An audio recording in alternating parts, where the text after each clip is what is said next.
peut rappeler quelques noms de politiciens sénégalais qui étaient pour la guérilla, qui allaient à Cuba, qui étaient allés à Cuba, qui étaient allés ailleurs pour apprendre les techniques de la guérilla, ou la révolution, simplement. Il avait compris que ce n'était pas la meilleure voie d'accès au pouvoir. Et à cet égard, il y a un ouvrage qui n'est pas bien connu. C'est une Française qui s'appelle Christine Dessouches, qui a fait sa thèse d'ailleurs. La naissance d'une opposition légale en Afrique, 2 points, le Parti démocratique sénégalais. Christine Dessouches, qui a été déléguée à la francophonie d'ailleurs pendant longtemps. Sa thèse, parce qu'elle était fascinée par la naissance du PDS dans ce contexte de coup d'État, dans ce contexte de guérilla, etc.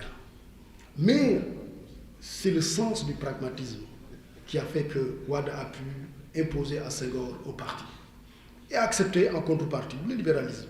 Il a accepté le libéralisme parce qu'il avait compris que ce n'est pas les idéologies qui font l'histoire. Et en 1991, il avait d'ailleurs initié ici au Sénégal une réunion des chefs de l'opposition en Afrique. Quand Wade était ministre d'État dans le gouvernement de Diouf, il avait invité à l'époque les chefs de l'opposition en Afrique, dont certains d'ailleurs sont arrivés au pouvoir.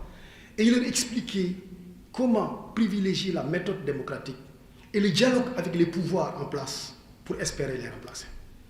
C'est à l'époque où là on a commencé à envisager les statuts des anciens présidents, les alternances, etc. Et ça, c'est une des contributions d'Abdoulaye Wade à la dynamique démocratique en Afrique. Mais je disais qu'il est pragmatique, mais aussi c'est un stratège. Et tout l'ouvrage montre que Abdoulaye Wade avait choisi d'inscrire son combat dans le temps long. 1974, si on prend d'ailleurs le PDS, parce que Wade faisait de la politique avant le PDS.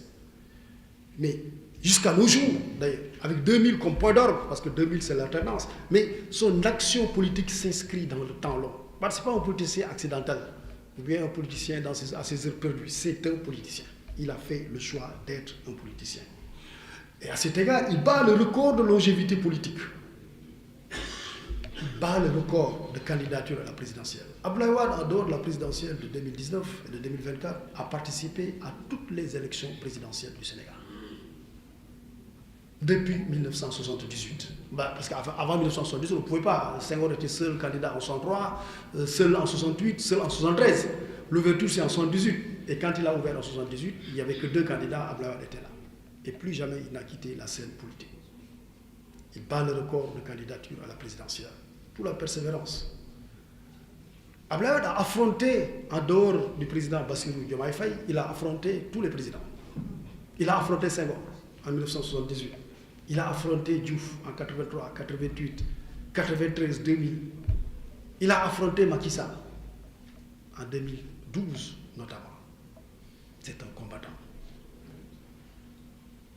Wade est aussi, et ça on le voit bien dans l'ouvrage, l'inventeur, co-inventeur de la politique moderne. Au Sénégal, on a l'archétype du président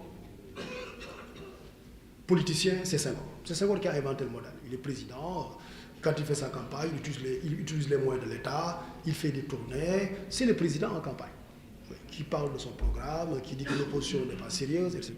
Voilà, c'est le président en campagne. Mais l'opposant en campagne, l'archétype, c'est Wade qui a inventé l'archétype. D'ailleurs, ses successeurs ou ses suivants historiques minent plus ou moins, d'ailleurs, le style Wade. Avec Senghor, ils ont inventé les archétypes.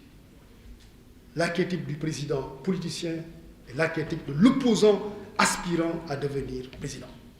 Et peut-être sans chercher, ou sans que même ses successeurs l'acceptent, le feuillent ou le recherchent, ils sont tous plus ou moins influencés par le style politique de Wade. Mais il y a une évolution dans son action politique. Avec Senghor, c'était la cordialité. La cordialité avec Senghor, avec qui d'ailleurs il était en admiration mutuelle. Wade admirait Senghor. Senghor aussi l'admirait. Leur duel était un duel d'agrégés. Et parfois atteignait même un certain niveau de raffinement intellectuel. Senghor disait toujours lors des campagnes, je reconnais qu'Abdoulaye Wade est un homme intelligent, il est ambitieux, mais il raconte des histoires, ce qu'il dit, c'est pas possible, etc. Et Wade aussi le lui rendait bien, pardon.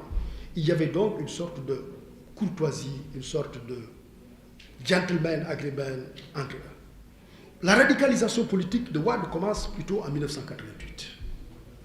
Et ça, c'est le chapitre Wade brûle Dakar. C'est le chapitre 5. page 95, Wade brûle Dakar. Oui, Wade brûle Dakar en 1988.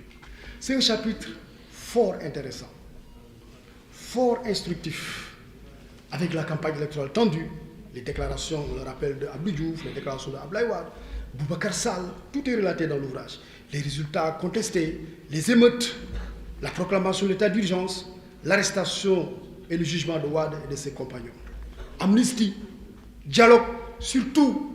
Et le président Wade aimait dire, on lui disait tout, c'est-à-dire il disait tout avec T majuscule. Le code Kébambaye et ultérieurement le gouvernement de majorité présidentielle élargi.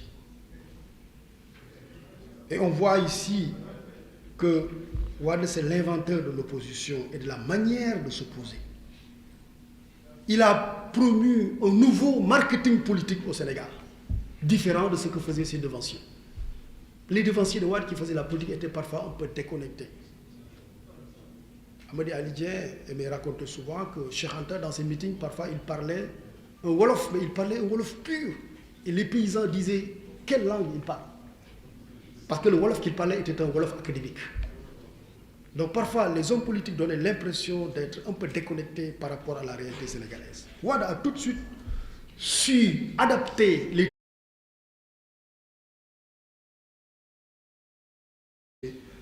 Cheikh Siba. Wade est l'inventeur, je disais, de l'opposition, de ses subtilités politiques, les entrismes, les radicalisations, les concertations politiques.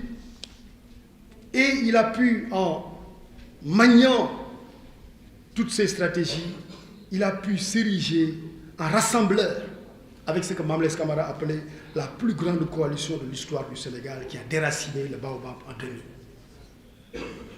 Et Madiambal raconte ici, dans un chapitre intéressant, la réalisation de la première alternance, qui est perçue comme un modèle pour l'Afrique et qui a encouragé les oppositions en Afrique à croire finalement à la vertu des urnes et non simplement au recours aux armes. Et c'est le chapitre 1 d'ailleurs. Chapitre 1, très instructif. Au réveil, à Touba, Wade est un autre homme. Et là, il raconte un peu les péripéties de la réussite de l'alternance. Ici, il y a un passage d'ailleurs que je voulais bien citer. C'est le dernier chapitre d'ailleurs, au nom de Wade Père.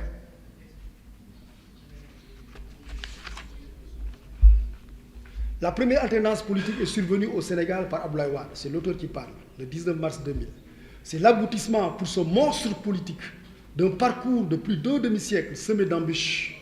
Son accession au pouvoir est le point d'orgue de la vitalité démocratique sénégalaise et constitue la bonne preuve qu'on peut, en Afrique, changer le régime politique par la voie démocratique, celle des urnes.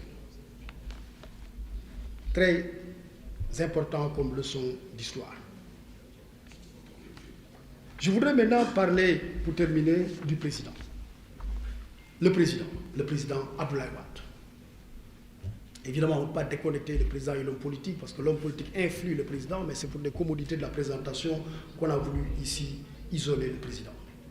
Nous avons un pays où tout le monde veut être président. D'ailleurs, chacun est président de quelque chose. Souvent au Sénégal, les gens, on les appelle président, parce que tout le monde veut être président.